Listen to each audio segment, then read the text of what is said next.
How to add Discord link to Roblox profile. Hello everyone, I am Bishaka and welcome to our channel. Now let's get right into the tutorial. Firstly, open Roblox on your device and make sure you are signed in. Now, if you want to add Discord link to your Roblox profile, then open a new tab in your browser and in the search bar, search for Pro extension and tap on the very first link you see there. You will then see the Install on Chrome button. Tap on that and further tap on the Add to Chrome button. Now, in the confirmation pop-up that appears, tap on the Add Extension option.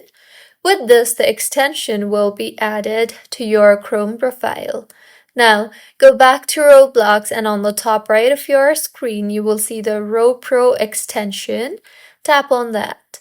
You will then see the link Discord text box there. So, go ahead and enter your Discord user ID in the text box there, and with this, the user ID will be added. Make sure that you have to verify your user with Pro in Roblox to confirm the changes. So, this is how you can add Discord link to Roblox profile. If you find this tutorial helpful, please like the video and do comment if you have any queries. Also, do subscribe to our channel for more helpful tutorials like this. See you on the next one.